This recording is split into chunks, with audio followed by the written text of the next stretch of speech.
this trend. This is Govind Singh. Today I am teaching you civics and the second chapter, democracy in India. In the previous chapter, student, I have taught you about the democracy and the basic element of the democracy. And now in this topic we will discuss Indian democracy. As you know that Indian democracy is the largest democracy in the world and most popular form of government in the world. संसार में, विश्व में हम democracy जो है, प्रजातंत्र जो है, हमारा जो भारतीय लोकतंत्र है, प्रजातंत्र है, ये विश्व में सबसे ज़्यादा लोकप्रिय प्रजातंत्र माना जाता है और विश्व का सबसे बड़ा प्रजातंत्र है. And now in this second chapter we will discuss about Indian democracy. So let's start student. Indian democracy, as you know that India got independent on 15th August 1947, and after Indian government formed as a home rule of India. जैसा आप लोग जानते हैं कि हमारा जो देश है भारत, ये ब्रिटिश गवर्नमेंट ने इस पर रूल किया near about 200. The British empire ruled over India near about 200, and after that Indian after a great struggle Indian got this independent, and after 15 August 1947 India declare complete freedom, complete independent. And from then India ruled self government as a democracy, and the first prime minister of India appointed as the Pandit Jawaharlal Nehru from Congress party. तो भारत हमारा एक देश जो प्रजातंत्र देश है, विश्व में सबसे बड़ा लोकतंत्र है, जो 15 अगस्त 1947 को आज़ादी के बाद सबसे पहले भारत में हमारे प्रधानमंत्री पंडित जवाहरलाल नेहरू को अपॉइंटेड किया गया, और उसके बाद से हमारे देश का जो है लोकतंत्र, जो डेमोक्रेसी है, वो यहाँ से स्टार्ट हो जाती है. And so student, we will discuss about this topic Indian democracy. तो as you know that India got independent 15 अगस्त 1947. जैसा आप लोग जानते हैं कि हमारा जो देश है भारत, ब्रिटिश एम्पायर, ब्रिटिश साम्राज्य के चंगुल से जो 15 अगस्त 1947 को आज़ाद हुआ, और उसके बाद से हमारे देश में जो है प्रजातंत्र स्टार्ट हुआ. And now we discuss about Indian democracy in this topic. तो इन दिस टॉपिक में हम क्या डिस्कस करने वाले हैं स्टूडेंट. भारत है, ये एक भारत जो देश है हमारा विशाल देश है, और डेमोक्रेसी किस प्रकार से भारत में फॉर्म हुई और इसकी क्या क्या स्टेप होंगे डेमोक्रेसी के इन इंडिया में, हम इसके बारे में डिस्कस करेंगे. तो the topic of your democracy in India, the learning objective of this topic. First topic will be universal adult franchise. In the previous chapter, student, I have explained this topic, universal adult franchise क्या है, विश्व मताधिकार क्या है, इसके बारे में हम डिस्कस करेंगे. And the second point will be the election. This is the most part of our democracy, elections. ये हमारा जो डेमोक्रेसी का जो सबसे इम्पोर्टेंट पार्ट है हमारा इलेक्शन, जिसके माध्यम से हमारी जो डेमोक्रेसी फॉर्म होती है. इसके हम 4 पॉइंट पर डिस्कस करेंगे.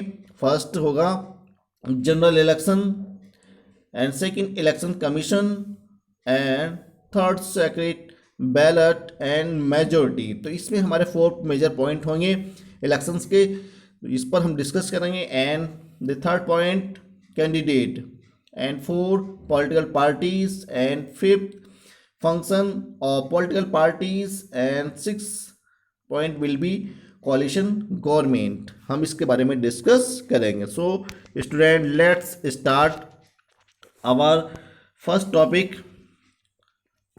About our this topic democracy in India की हमारे भारत में जो डेमोक्रेसी, जैसा आप लोगों में बता चुका हूँ कि हमारा जो भारत देश है एक विशाल देश है और विश्व में सबसे बड़ा लोकतंत्र है, विश्व का सबसे बड़ा पॉपुलर, सबसे अधिक लोकप्रिय प्रजातंत्र माना जाता है भारत का। तो भारत, जैसा कि आप लोग जानते हैं कि हमारा जो देश है 15 अगस्त 1947 को आज़ाद हुआ। जैसा आप लोग जानते हैं कि हमारा देश है इंडिया गॉट इंडिपेंडेंट 15 अगस्त 1947 को। और इसके बाद से जो अगर हम डिस्कस करेंगे भारत आज़ादी के बाद से कि जो इंडियन इकोनॉमी की थी वो बहुत ज़्यादा ब्रेक हो चुकी थी, बहुत ज़्यादा टूट चुकी थी, क्योंकि ब्रिटिश गवर्नमेंट कंप्लीटली हमारे देश को डिस्ट्रॉय कर चुके थे, नुकसान पहुंचा चुके थे। जो हमारी इंडियन इकोनॉमी की थी, जो भारतीय अर्थव्यवस्था थी, वो पूरी तरह से डगमगाई हुई थी।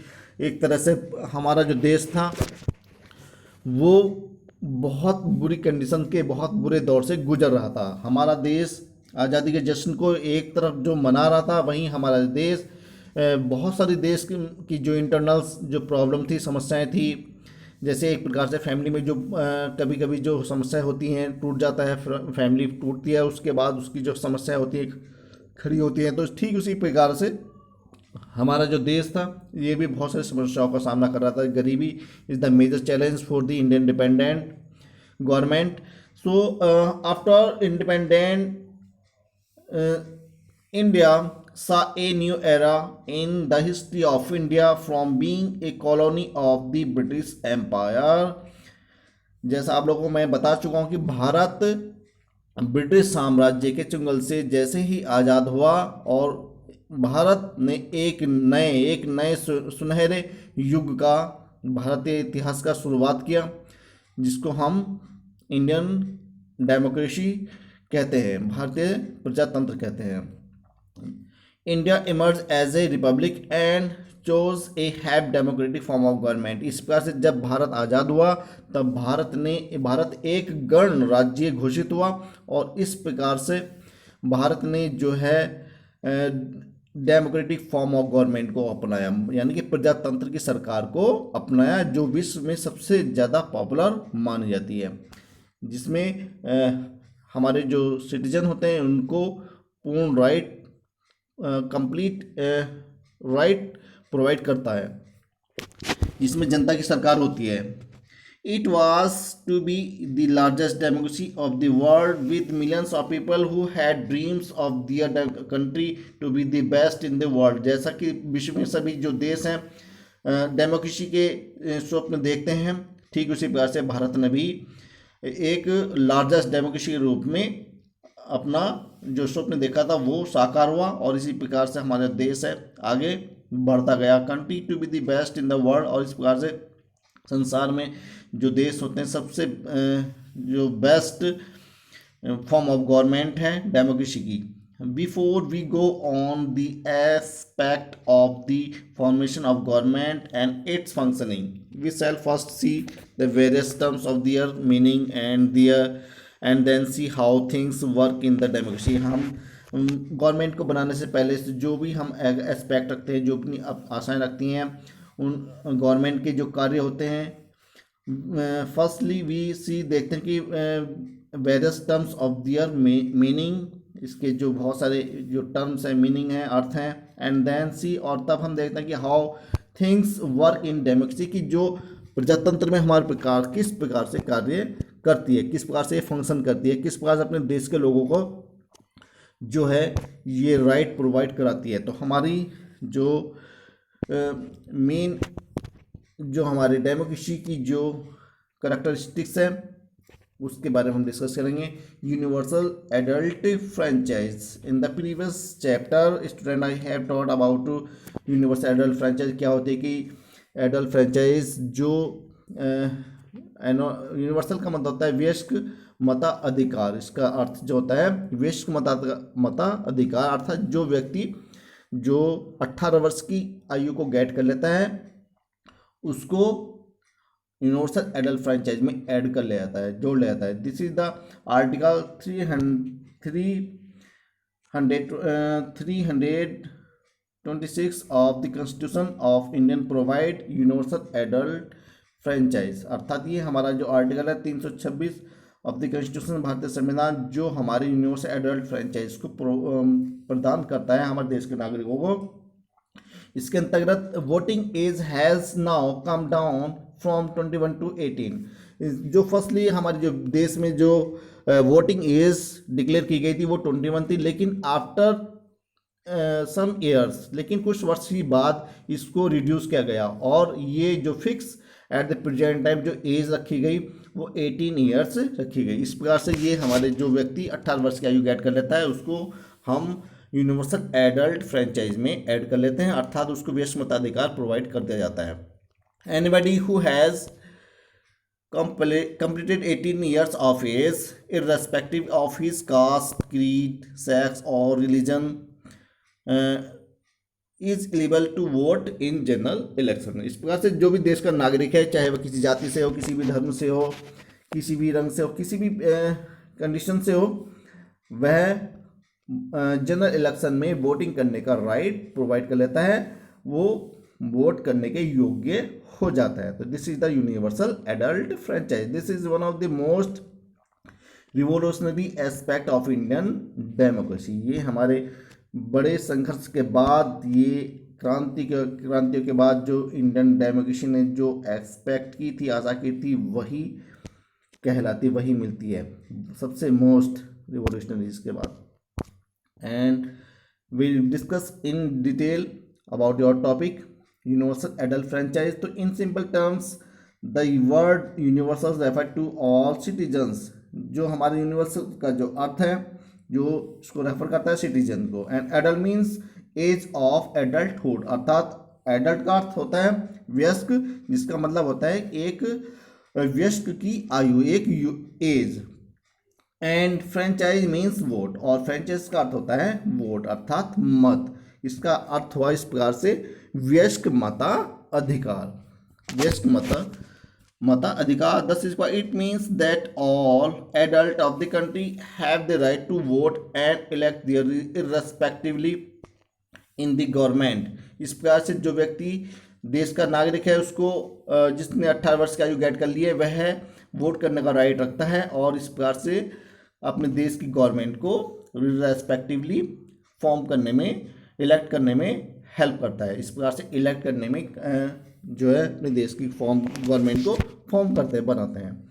इन India all citizen who have attend the age of 18 years are eligible to vote, अर्थात वह देश का, हमारे जो देश का, भारत का जो भी नागरिक है जिसने 18 वर्ष की आयु गेट कर ली है, उसको हमारे वोट करने का राइट मिल जाता है।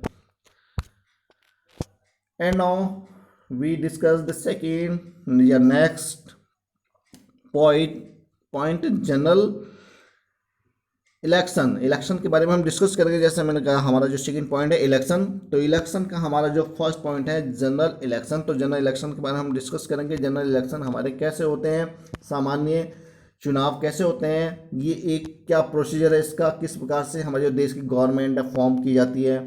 And we discuss general election in India, how to form the government of Indian democracy by voting. Voting के माध्यम से हम ये डेमोक्रेसी को फॉर्म करते हैं बाय वन करके, जो वोट के माध्यम से, मताधिकार जो होता है जिसके माध्यम से हम इसको डेमोक्रेसी को फॉर्म करते हैं। तो general election 2014 and how to win the Indian election, कि भारत का जो चुनाव होता है उसको कैसे जीता जाता है, क्या इसकी प्रोसीजर होते हैं, what political parties don't want you know, political party क्या चाहती हैं और आप लोग क्या नहीं चाहते हैं। And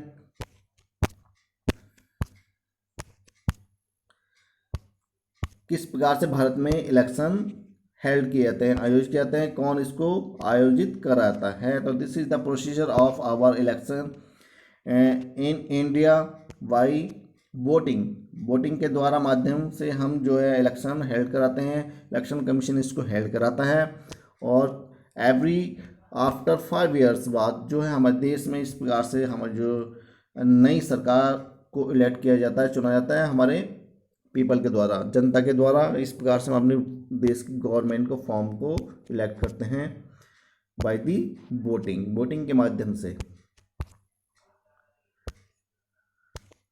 this is the and now we discuss about our general election. That's first point of your the second point in the second point elections में हमारा जो फर्स्ट पॉइंट है जनरल इलेक्शन, तो हम इसके बारे में डिस्कस करते हैं। तो जनरल इलेक्शन हमारे कैसे होते हैं, कौन इसको आयोजित कराता है। These are election held for electing the leaders, जो हमारे लीडर्स होते हैं उनके माध्यम से हम इसको, जो हमारा चुनाव आयोग होता है उसको इसको आयोजित कराता है। Who would represent the people in the parliament, अर्थात लोकसभा, जो हमारे रिप्रेजेंट होते हैं, जो लोग प्रतिनिधि होते हैं पार्लियामेंट के, उनके माध्यम से इनको आयोजित करा जाता है। Since they are held all over the country at once they get are known as the general election, जब से ये हमारे देश में आयोजित हुए तभी से हमारे जनरल इलेक्शन के रूप में माने जाते हैं। These are usually held after every 5 years. There are other elections such as the assembly election, state level, and panchayat election, panchayati level, and so on, which are held for the electing leader who shall be functioning at the respective level. इस प्रकार से हमारे जो देश में every 5 years के बाद, after 5 years के बाद जो न्यू इलेक्शन आयोजित किए जाते हैं। और ये इलेक्शन किस प्रकार से आयोजित होते हैं, सेवरल टाइप से। जैसे आप लोग जानते हैं कि जो हमारे पंचायत राज सिस्टम के जो इलेक्शन होते हैं वो अलग होते हैं, और जो हमारे लोकसभा के जो इलेक्शन होते हैं वो अलग होते हैं, स्टेट लेवल के जो है होते हैं वो अलग होते हैं। लेकिन इन सब की जो रेस्पॉन्सिबिलिटी होती है, जो इलेक्शन कराने की जो रेस्पॉन्सिबिलिटी होती है, वो हमारे इलेक्शन कमीशन की होती है, चुनाव आयोग की होती है। तो these are the elections such as assembly election, state level के जो होते हैं जिसको हम असेंबली इलेक्शन कहते हैं, जिसमें हम चीफ मिनिस्टर को इलेक्ट करते हैं। And Panchayati election, Panchayati level जो हमारा पंचायत स्तर पर होता है, जिसमें हम प्रधान, किसी विलेज का प्रधान, पंचायत का प्रधान या मुखिया जिसको हम कहते हैं, उसको इलेक्ट करते हैं। तो इस प्रकार से there are several type of election, panchayat elections and so on, which are held for electing leaders, जिसमें हम अपने प्रतिनिधि अर्थात लीडर का इलेक्ट करते हैं, चुनते हैं। Who shall be functioning at the respective levels, वह व्यक्ति जो आपके द्वारा, जो हमारे द्वारा इलेक्ट किया गया है, वो हमारे लिए कार्य करेगा, और हमारे जो गांव के, देश के, राज्य के जो विकास के कार्य होते हैं वो उसके माध्यम से कराए जाएंगे। अब इलेक्शन कैसे होते हैं, mid term election. Mid term election क्या होते हैं? मिड टर्म इलेक्शन स्टूडेंट, यदि किसी भी कंडीशन में हमारे एक ही किसी भी दल की, किसी भी पार्टी की यदि पूर्ण मेजॉरिटी गेट नहीं कर पाती है, तो उस कंडीशन में जो होती है कि 2 पार्टियां या 2 दल मिलकर के एक सरकार, अस्थायी सरकार बना लेते हैं, जिसको कभी कभी कंप्लीट 5 years नहीं कर पाते हैं, और वो बीच में ही उनका जो संगठन होता है, जो उनकी जो पॉलिसी होती है वो ब्रेक हो जाती है, टूट जाती है। जैसा आप लोग अभी आप लोगों ने देखा था कि राजस्थान में किस प्रकार से वहाँ की जो उठापटक चली थी कांग्रेस और बीजेपी के बीच। तो ठीक इसी प्रकार से जो कभी कभी एक कोलिशन गवर्नमेंट जिसको कहते हैं वो सक्सेस नहीं हो पाती है, और इस प्रकार से जो है वो हमें बीच में ही, अर्थात in the middle of 5 years, यानी 5 वर्ष के बीच में ही, अंतराल में ही हमें वो इलेक्शन दोबारा से कराने पड़ते हैं। तो ये कहलाते हैं हमारे मिड टर्म इलेक्शन। तो मिड टर्म इलेक्शन आप लोग जान चुके हैं कि they could be held immediately to elect the fresh government. तो जब हमारे जो कंप्लीट मेजॉरिटी वाली जो गवर्नमेंट होती है वो सरकार नहीं बना पाती है और उनकी सरकार बीच में टूट जाती है, तो फिर हमें जो इलेक्शन कमीशन होता है वो हमारा री इलेक्शन कराता है, जिसको हम मिड टर्म इलेक्शन कहते हैं, और वो इमीडिएटली कराए जाते हैं, जिससे कि एक नई सरकार का गठन किया जा सके, नए सरकार का निर्माण किया जा सके। Such as elections which are held before the completion of the full term of the government, अर्थात 5 वर्ष से पहले ही यदि मतलब इस कंडीशन में यदि फुल मेजोरिटी वाली गवर्नमेंट नहीं चल पाई है तो वो बिफोर 5 years यानी कि 5 वर्ष का जो कार्यकाल होता है उससे पहले ही ये इलेक्शन आयोजित करा जाते हैं। बाई इलेक्शन क्या होते हैं? इलेक्शन विच में be held for a specific और limited seats for a specific region are known as the by elections. इस प्रकार जो हमारे चुनाव होते हैं एक विशेष सीमा के दायरे में होते हैं, उनकी जो सीट होती है, उनकी जो मेंबर्स की जो सीट होती है वो लिमिट होती हैं फॉर ए स्पेसिफिक रीजन, विशेष प्रकार के कारणों से। जैसे कि आप लोग जानते हैं कि ओबीसी, जनरल और एससी इस प्रकार से जो एक ही रिजर्वेशन होता है और ये एक लिमिट के दायरे में होती हैं सीट्स। इस प्रकार से इनको लिमिट में रह कर के स्पेसिफिक रीजन के कारणों से इनको इनका डिस्ट्रीब्यूशन किया जाता है। They could be held if यदि particular seat falls vacant due to the resignation और death of an elected member. यदि किसी कारणों से जो व्यक्ति इलेक्टेड किया गया है या तो वह रिजाइन कर दे या उसकी डेथ हो जाए, मृत्यु हो जाए और उसका पद, उसकी जो सीट है वो रिक्त पड़ी हुई है, तो उस कंडीशन में क्या होता है? The by election is different from A mid term. ये थोड़ा सा जो मिड टर्म जो होती है उससे थोड़ा सा डिफरेंट होती है इलेक्शन। ये वाला उस कंडीशन में जो सीट हमारी खाली हुई है जो कैंडिडेट की, उस में मिड टर्म इलेक्शन से ये थोड़ा डिफरेंट होती है। क्यों होती है? To the extend that the mid term election is for all seat of the level of government for which election are held while a by election और फॉर ए स्पेसिफिक सीट। यदि कोई specific seat होती है तो उस पर हमारे complete election नहीं करा जाता है, बल्कि हमारे उस एरिया में उस सीट पर हमारा जो है वो एक स्मॉल स्तर का, एक छोटे स्तर का इलेक्शन आयोजित करा जाता है जिसको हम बाई इलेक्शन कहते हैं, या स्पेसिफिक सीट के लिए वो री इलेक्शन कराया जाता है। जो वो सीट जो वैकेंट होती है, जो रिक्त होती है, उसके लिए होता है स्पेसिफिक तौर से। एंड स्टूडेंट, अब वी विल डिस्कस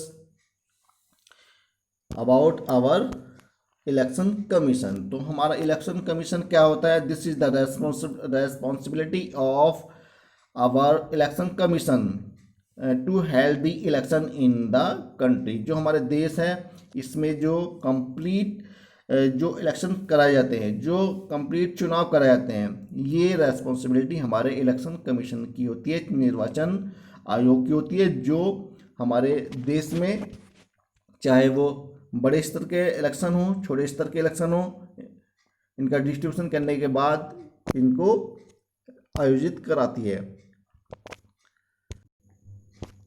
अब हमारा इलेक्शन कमीशन के कार्य क्या हैं या किस प्रकार से ये फंक्शन करती है, किस प्रकार से हमारे देश में ये इलेक्शन को हेल्ड कराने की रेस्पॉन्सिबिलिटी रखती है।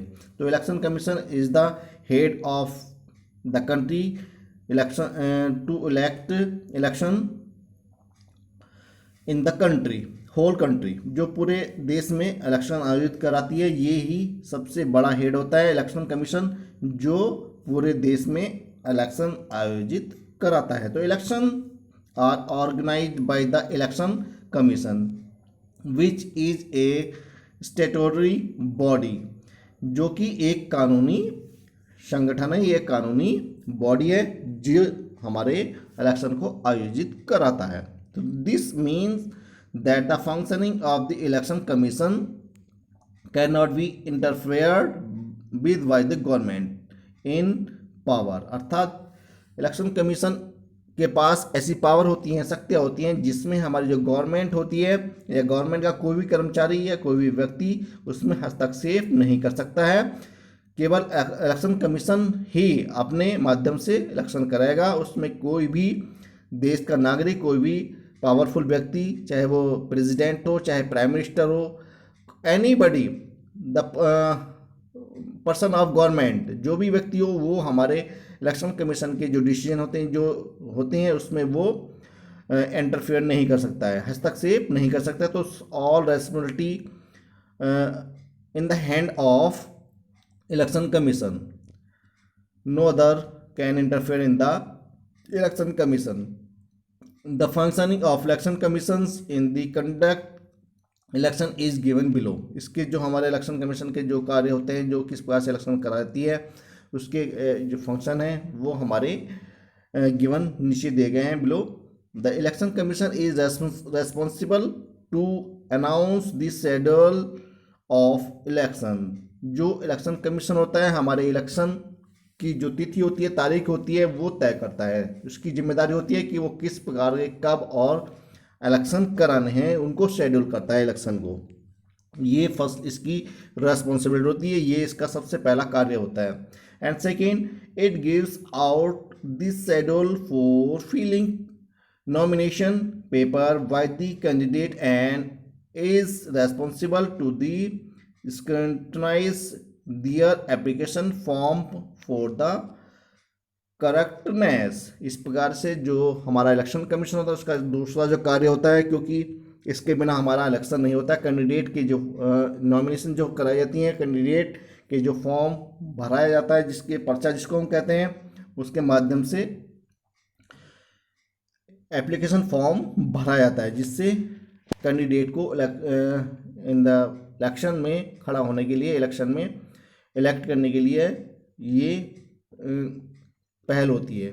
हमारे इलेक्शन कमीशन इसको अपने ढंग से इसके फॉर्म को कराता है। जो व्यक्ति इलेक्शन में विन करना चाहता है, जीतना चाहता है, इलेक्शन को चेस करना चाहता है, उसका जिसको हम कहते हैं पर्चा भरना। इस प्रकार से जो हमारा इलेक्शन ये आयोजित करा जाती हैं। इसका the second function of the election commission.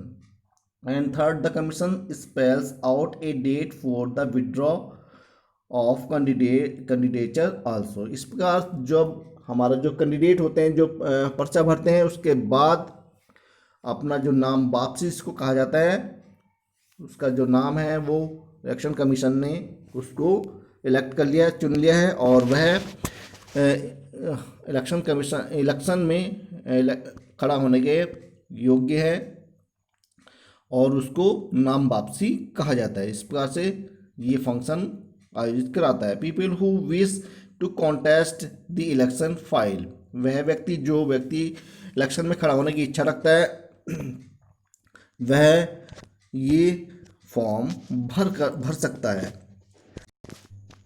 And next function of the election commission.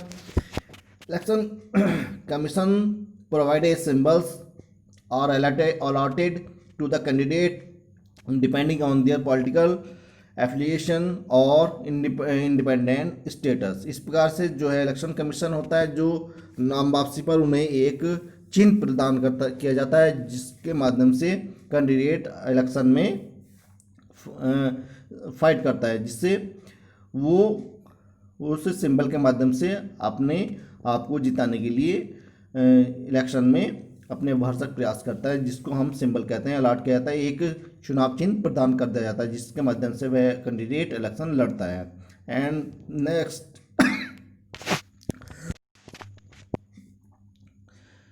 The candidates carry out publicity campaigns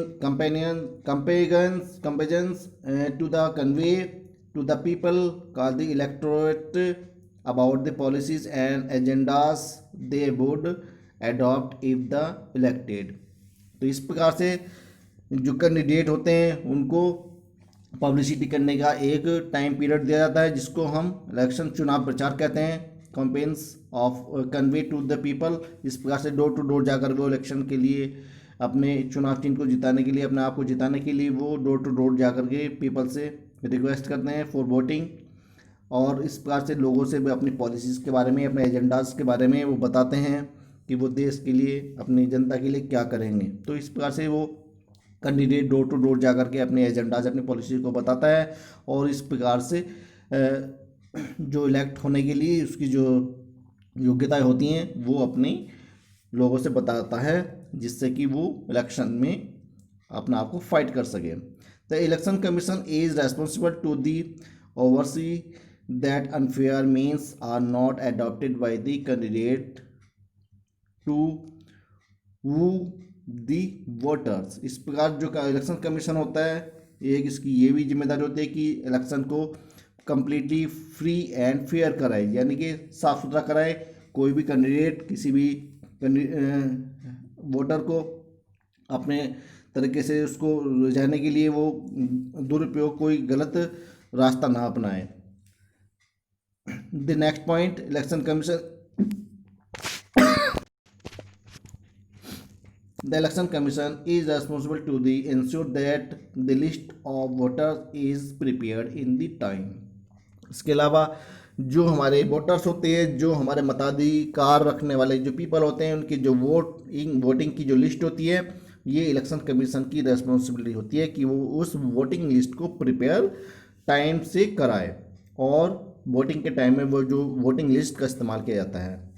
the election commission organize the polling booth, the staff and the security at these locations so that election are fair. इसके अलावा जब किसी भी place पर, किसी स्थान पर जो गवर्नमेंट बिल्डिंग होती है, वहाँ पर ये इलेक्शन आयोजित किए जाते हैं, और ये इलेक्शन कमीशन की रेस्पॉन्सिबिलिटी होती है कि वो पोलिंग बूथ पर अपने जो गवर्नमेंट कर्मचारी होते हैं, सरकारी कर्मचारी होते हैं, व्यक्ति होते हैं, उनके माध्यम से सुरक्षित ढंग से जो है ये इलेक्शन कराए।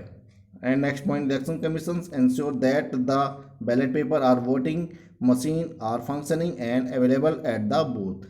इसके अलावा जो हमारी इलेक्शन कमीशन की जो अगली जो जिम्मेदारी होती है कि वो ये निश्चित करता है कि जो इलेक्शन के लिए जो क्षेत्र, जो लोकेशन, जो स्थान चयन किया गया है, वहाँ पर जो है कम्प्लीटली वहाँ पर वोटिंग मशीन भी है, और वो सही ढंग से फंक्शन कार्य कर रही है, पोलिंग बूथ सही से चल रहा है, वहाँ पर बैलेट पेपर हैं, इन सबको वो इंश्योर करती है। Election commission is responsible for everything. The next point, election commission ensure that the ballot paper और voting machine are functioning available at the booth, अर्थात इस बूथ पर जो वोटिंग मशीन और जो बैलेट पेपर होते हैं वो वहाँ पर प्रोवाइड कराए गए हैं। ये इलेक्शन कमीशन का जो फंक्शन होता है, कार्य होता है। And next point, the election commission is responsible ensure that voting is held smoothly and if there is a problem at any booth they would notify re election on the suitable date. यदि किसी polling booth पर कोई गड़बड़ होती है या वहाँ पर कोई दंगा फसाद होता है और वोटिंग सही से नहीं कराया गया है, तो वहाँ पर री इलेक्शन कराने की जो फिर से इलेक्शन कमीशन की रेस्पॉन्सिबिलिटी होती है, जिम्मेदारी होती है। पहली बात तो उसको जो इलेक्शन कमीशन होता है उसकी पहले जो रेस्पॉन्सिबिलिटी होती है कि वो पोलिंग बूथ पर जो है इलेक्शन स्मूथली कराए, सही से कराए। यदि किसी कारणवश पोलिंग बूथ पर कोई गड़बड़ हो जाती है तो वहाँ पर पुनः इलेक्शन कराने की रेस्पॉन्सिबिलिटी भी इलेक्शन कमीशन की होती है। The next, the election commission moves the ballot boxes and voting machine to a suitable place और काउंटिंग सेंटर्स। इस प्रकार से आफ्टर इलेक्शन जो इलेक्शन कमीशन के जो द्वारा जो अपॉइंटेड किए गए जो पोलिंग बूथ पर जो मेंबर्स, गवर्नमेंट मेंबर होते हैं, उनके द्वारा जो बैलेट बॉक्सेस होते हैं जिसमें वोटिंग की गई, जिनके माध्यम से या वोटिंग मशीन है, उनको सिक्योर रूप से सुरक्षित जगह पर, अर्थात जहां पर काउंटिंग होनी है उन सेंटर पर उनको पहुंचाया जाए, ये इलेक्शन कमीशन की जिम्मेदारी होती है। And the voters, the next,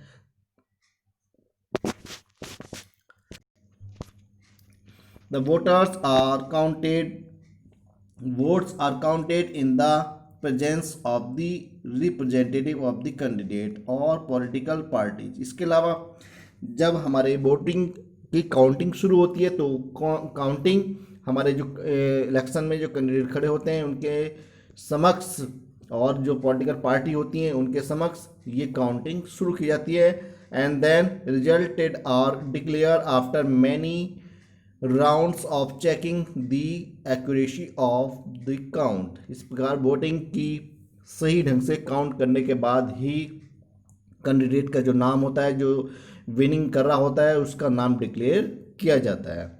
the successfully elected candidate is now the elected representative of the people. इस प्रकार जो व्यक्ति सफल हुआ है, जो इलेक्शन में इलेक्ट किया गया है, चुना गया है, जो जीता है, वह रिप्रेजेंटेटिव ढंग से अपने प्रतिनिधि के रूप में लोगों पर शासन करता है और अपने द्वारा लोगों की जो